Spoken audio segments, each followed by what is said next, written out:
राजा कृष्णराज एक बहुत बड़े साम्राज्य के राजा थे। उन्होंने अपना राज्य बड़ी कुशलता पूर्वक चलाया, लेकिन शायद होनी को कुछ और ही स्वीकार था। राजा कृष्णराज का निधन आकस्मिक हो गया तो उनके इकलौते पुत्र सभ्यराज को उनकी गद्दी दी गई। नौजवान राजा आखिर था तो कृष्णराज का ही पुत्र, वो भी पिता की तरह बहुत ही प्रतिभाशाली था। उसने कुछ ही समय में राज्य की सारी बागडोर अच्छे से संभाल ली। राजा की माँ यानी कृष्णराज की पत्नी पहले ही स्वर्ग सिधार चुकी थी। राजा अपने पिता की इकलौती संतान था और अब उनके माता और पिता दोनों ही नहीं थे। समय समय पर राजा का राज्य के सबसे पुराने और वफादार मंत्री काशीराम मार्गदर्शन किया करते थे और राजा अपने राज्य के सबसे पुराने मंत्री काशीराम को ही सब कुछ मानता था। एक दिन काशीराम ने राजा को अब विवाह करने की सलाह दी। राजा को उन्होंने पास के राज्य की राजकुमारी प्रेरणा के बारे में बताया। कहा कि प्रेरणा बहुत ही गुणवती और संस्कारी है, साथ ही समझदार भी। आपके साथ इस राज्य को चलाने में भी आपको बहुत सहयोग करेंगी। राजा ने पहले कुछ समय तक मना किया, लेकिन लड़की और उनके परिवार के बारे में सुनकर राजा ने उनकी बात मान ली। राजकुमारी और उनके परिवार वाले पहले ही राजा से बहुत प्रभावित थे, इसलिए वो विवाह के लिए तैयार थे। आखिर ऐसे राजा से शादी कौन नहीं करना चाहेगा। बड़ी धूमधाम के साथ राजा की शादी हो गई। शादी के बाद प्रेरणा इस राज्य में आ गई। राजा प्रेरणा की सुंदरता के साथ उनकी समझदारी का भी बहुत बड़ा प्रशंसक बन गया। ऐसी कई बातें थी जो राजा बल से नहीं हल कर सकता, उसे प्रेरणा अपनी सूझबूझ से सुलझा देती थी। राजा और रानी दोनों ही एक दूसरे को पाकर बहुत खुश थे। उन दोनों में प्रेम प्रगाढ़ था। ठीक 1 साल बाद रानी प्रेरणा गर्भवती हो गई। राजा और रानी दोनों अपनी पहली संतान के लिए बहुत खुश थे। भगवान का बहुत धन्यवाद दे रहे थे। राजा ने योजना बनाई थी कि उनकी संतान होने पर वो पूरे राज्य को निमंत्रण देंगे। आखिरकार वो दिन आ ही गया और रानी ने एक पुत्र को जन्म दिया। राजा और रानी की प्रसन्नता का कोई ठिकाना नहीं रहा, लेकिन ये खुशी ज्यादा देर तक नहीं टिक पाई। नवजात पुत्र कुछ ही घंटों में मर गया। राजा और रानी के साथ मंत्रीगण और सेवक सभी बहुत दुखी हो गए। काशीराम ने राजा को हौसला दिया और कहा कि भगवान की मर्जी के आगे किसकी चली, आप खुद को संभालें और रानी को भी हौसला दें। राजा ने रानी को हौसला दिया, साथ ही खुद को भी। वो समय भी निकल गया। राजा और रानी उस दुख से उबरने लगे। उन्होंने इस सत्य को स्वीकार किया और अपने आने वाले जीवन के लिए फिर से योजनाएं बनाने लगे। कुछ समय बाद फिर रानी गर्भवती हो गई। इस बार राजा और रानी कुछ ज्यादा सतर्क थे। समय समय पर दाई और वैद्य से परामर्श लिया गया ताकि पिछली बार जैसा फिर कुछ ना हो। समय आने पर फिर रानी ने एक पुत्र को जन्म दिया, लेकिन इस बार भी वो पुत्र कुछ घंटों का ही मेहमान था। राजा रानी को लगा कि ऊपर वाला उनके साथ ऐसा क्यों कर रहा है। अब ये बात सोचने योग्य हो गई थी। राजा ने अब दूसरे तरह के उपाय करना शुरू कर दिया। सब कुछ होते हुए भी राजा के राजमहल में एक अलग खालीपन था। विरोधी राजा और शत्रुओं ने राजा की इस अवस्था का लाभ उठाकर राज्य पर हमले करना शुरू कर दिए। अपने निजी जीवन में इस परेशानी का प्रभाव कई बातों पर पड़ा। राजा अपना कुछ राज्य हार गया। राज्य की जनता का भी राजा पर से विश्वास कम होता जा रहा था। बातें थी कि जो अपनी संतान नहीं बचा पा रहा, लगता नहीं वो राज्य को बचा पाएगा। इन सारी समस्याओं के बीच रानी प्रेरणा अपने प्रयासों में लगी हुई थी। वो राज्य में ऐसे ही जा जाकर राज्य के वासियों से मिलने लगी। रानी क्या कर रही है ये किसी को नहीं पता था। फिर करीब 6 महीने बाद वो राजा को बोली कि अब हमारी संतान की मृत्यु नहीं होगी, लेकिन उसके लिए आपको मेरी बात माननी पड़ेगी। राजा पहले ही जानता था कि रानी बुद्धिमान है और कहना मानना हमेशा ही उनके लिए अच्छा रहा है। इसीलिए राजा ने झट से हाँ बोलते हुए कहा कि हाँ, आप जो बोलें, जैसा बोलें वैसा ही होगा, बताइए।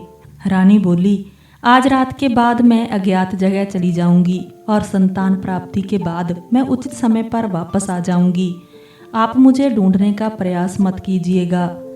राजा बोला, अज्ञात, ये आप क्या कह रही हैं? आप रानी होकर ऐसी बातें कर रही हैं, आप कहाँ रहेंगी? रानी बोली कि अगर आपको हमारी संतान चाहिए तो आपको मेरी बात माननी पड़ेगी। राजा कुछ न कह सका। फिर रात में राजा जानता था कि वो अपनी रानी से अब पता नहीं कब मिल पाएगा। रात्रि के बाद सुबह जब राजा नींद से जागा तब रानी जा चुकी थी।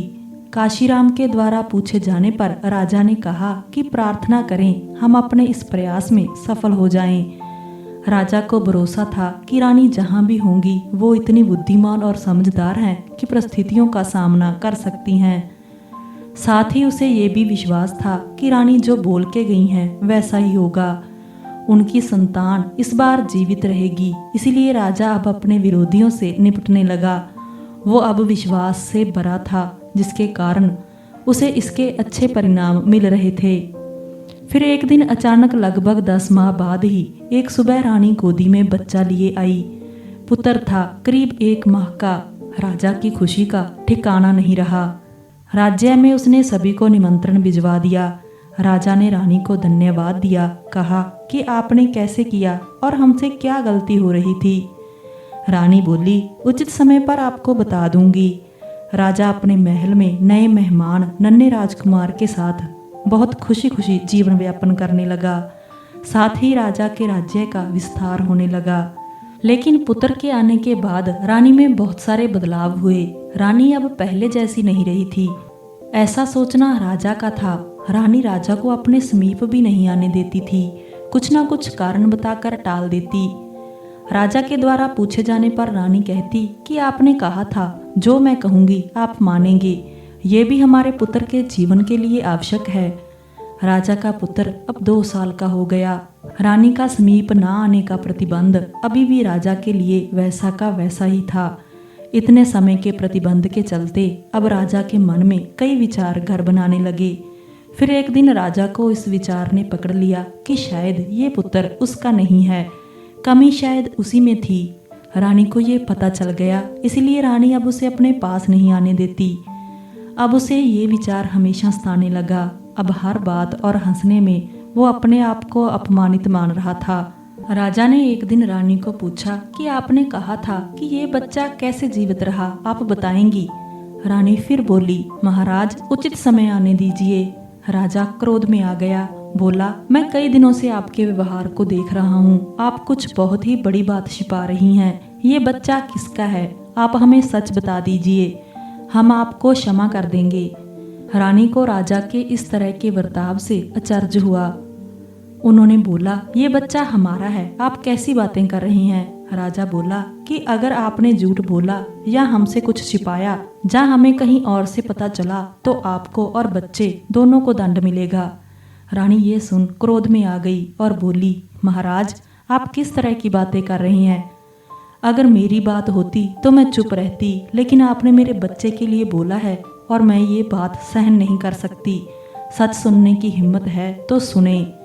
तब रानी ने राजा को एक ऐसे सच से अवगत कराया जो वो नहीं जानता था। रानी ने कहा, मैंने इस पूरे राज्य में करीब 6 माह तक भ्रमण किया और जगह जगह जाकर पुराने लोगों की बातें सुनी। आपके राज्य की सीमा पर जंगल में एक समूह रहता है। उनके कुल देवता में उनकी अटूट आस्था है और उनमें शक्ति भी है। साथ ही समूह का एक प्रधान है जो पूरे समूह का ध्यान रखता है। उनकी वाणी मतलब उनके देवता की वाणी।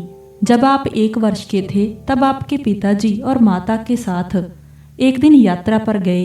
बग्गी से यात्रा करते समय उस समूह की एक महिला जो गर्भवती थी बग्गी से टकराकर मृत्यु को प्राप्त हो गई, जिसके परिणाम स्वरूप उनके प्रधान ने श्राप दिया कि अब से उनका वंश आगे नहीं बढ़ेगा। इसी वजह से आप भी अपने पिता की एक अकेली संतान हैं और इसी कारण हमारी संतान नहीं बच पा रही थी। आपके यहाँ से जाने के बाद मैं वहाँ उन लोगों के साथ रही। शुरू में उन लोगों को मुझ पर क्रोध था, लेकिन फिर वो मेरी आस्था देखकर पिघलने लगे। मैंने देवता से प्रार्थना और याचना की, लेकिन एक बार तीर कमान से निकल गया तो वापस नहीं आता। हमारी संतान फिर पैदा होते ही चली गई। फिर राजा पूछता है, तो ये बच्चा किसका है? मेरे समय के साथ ही वहाँ एक और स्त्री भी गर्भवती थी। उनकी संतान भी उसी समय हुई। हमारी संतान के फिर चले जाने पे उनके देवता के आगे संतान को लेकर मैं जोर जोर से रोने लगी। तभी वो सारे समूहवासी इस बच्चे को मुझे देने आ गए और मेरे आगे घुटने टेक कर मुझे समर्पित कर दिया। उनकी आंखों में मेरे लिए प्यार था, दया थी और हाथ में बच्चा था। बस मुझे लगा कि अब हमें क्षमा मिल गई। नवजात को मैं कुछ दिन वहाँ रहने के बाद ले आई। आप अपना बच्चा ना होने से कितने दुखी थे। उन लोगों की दया और महानता देखो। एक राजा को उन्होंने अपना बच्चा दे दिया, वो भी उस राजा के पुत्र को जिसने उन्हें चोट पहुंचाई थी। मुझे लगा कि इस बच्चे को जीवन भर अपार स्नेह देना ही हमारा प्रायश्चित है। राजा ये सब सुनकर कुछ बोलने लायक नहीं रहा, खुद को कोसने लगा। बोला, मैं तो आपके क्षमा के लायक भी नहीं हूँ। अपने परिवार के इस श्राप का पता मुझे नहीं लगा और आपने इतनी तपस्या की। मैंने आपसे विवाह करके आपके साथ अच्छा नहीं किया, मुझे क्षमा करें। रानी ने कहा कि शायद मेरे द्वारा ही इसका पता लगाया जा सकता था। भगवान मुझे आपके पास ले आए। फिर राजा भी रानी के साथ वहाँ उन सभी से भेंट करने गया और क्षमा मांगने गया और उनकी दया को स्वीकार करते हुए उस बच्चे को बहुत स्नेह करने लगा।